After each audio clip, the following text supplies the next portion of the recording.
When I was a kid, I was super short. I had allergies really bad, so I couldn't eat certain foods. I was super skinny. I had asthma really bad. You guys know what asthma is? Yeah. So I couldn't run. I couldn't play like sports. I couldn't even play Nintendo without breaking out in an asthma attack. It was terrible. I'd be like, "Go Mario, go! Come on, you can do it!" My mom would come in. "You're playing Mario Kart? You're gonna die." I felt like a loser, and all the kids knew it. So every time they made fun of me, I would always get upset. Everybody say upset. So, like, for example, if kids would, insult me to my face, I would always get upset. Say upset. If kids would exclude me from their cool group, I would always get what? Upset. If they would spread rumors about me, I would get what? Upset. But here's what I didn't realize. I didn't realize that the reason why kids were making fun of me was not because I was short or skinny or because I had asthma. It's because they loved to see me get what? Upset. That's why they made fun of me. And if I just would have stopped getting what? Upset. They probably would have left me alone. So the first thing I want to teach you, and if you listen and learn, I'm telling you, it will transform your life. The first thing I want to teach you is don't get upset. Everybody say, don't get upset. Don't get upset. See, because that's what they wanted. And when people are mean to you, that's all they want. They want to make you upset. They're not being mean to you to make your day awesome. They're being mean to you to ruin your day. They're not being mean to you to give you good feelings inside. They're being mean to you to hurt your feelings. And so if you get upset, it just proves that your day's ruined and your feelings are hurt. And if you get upset, they love it. The key, the secret to get bullies off your back, I promise you, is this. Don't get upset. No matter what they say, don't get upset.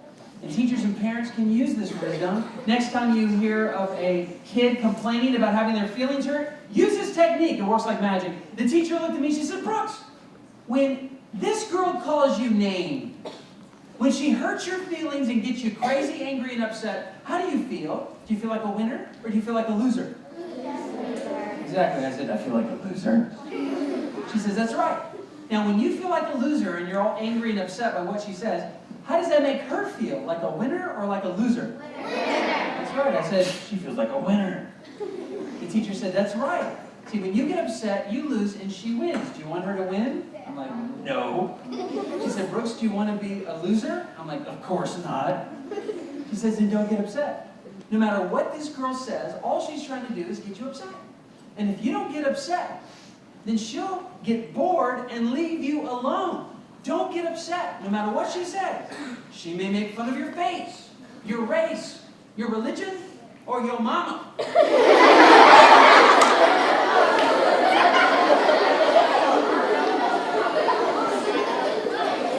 But her only reason for being mean is to get you crazy angry, to get you crazy upset. And if you get upset, you lose and she wins. Social scientists don't use the word bullying, like anthropologists and sociologists. They hate the word. They instead use the word dominance behavior. It means this: if someone's trying to dominate another person.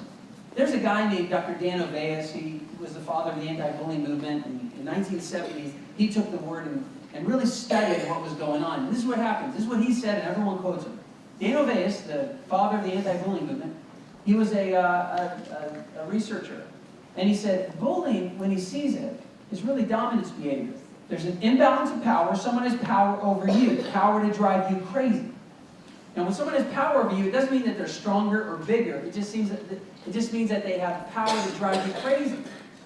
Power over you has nothing to do with height. Because some of us have little brothers and sisters that love to drive us crazy. You know what I'm saying? Yeah. And the little brothers and sisters love to drive you crazy, which is the second thing Dan said. He says, not only is there an imbalance of power, they have power over you, power to drive you crazy, but they get pleasure from inflicting pain. They love driving you crazy. And there was a third and final thing that he said. They repeat it over time, over and over and over again, every single day, seemingly. They love to drive you crazy. It's like this. "I hate your guts." And if you get upset, shut your mouth. They love it. Never. You might tell them, "You're hurting my feelings."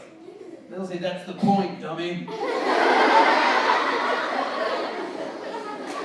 You might really get upset and say, I hate you! And they'll say, I don't care.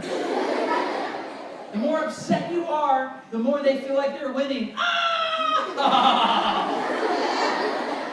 But what would happen if we taught you how to be resilient? Everybody say resilient. What if we taught you how to be emotionally strong? Everybody say strong. What if you became mentally tough? Everybody say tough. And no matter what the mean person said, you wouldn't even care. They might say, oh, I hate your guts. And you could say, that's nice. See, if you don't get upset, they'll start to feel like they're losing, and they'll ramp it up and be meaner. They'll say, you smell like body odor. Where's the odor? And you can say, thanks for the information. They might even be meaner and say, your face is ugly. And you can say, you have a face of an angel, sweet cheeks. That'll freak them out.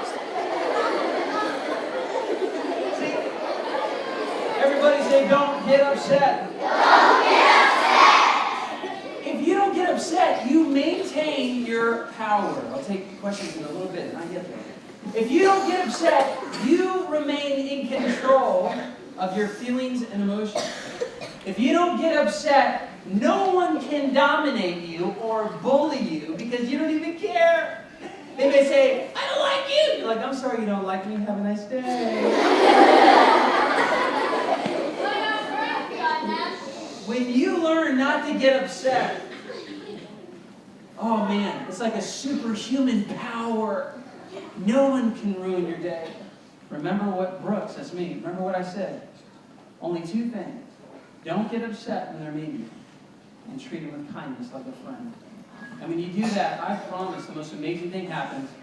They will start to treat you with kindness back, or completely leave you alone. And teachers always frame bullying not with the word bullying. We need to retire the word, kick it out of school. We need to really talk about the specific behaviors.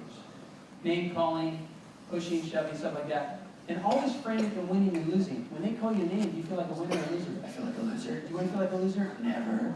And how do they feel when they call you a name and you feel like a loser? I feel like a winner. Okay. Do you want them to win? Never. Then don't get upset. Treat them like a friend. And if you don't get upset and you treat them like a friend, who will win? I will. Exactly. Let's give the problem back to the children with some ideas on how to respond to their enemy.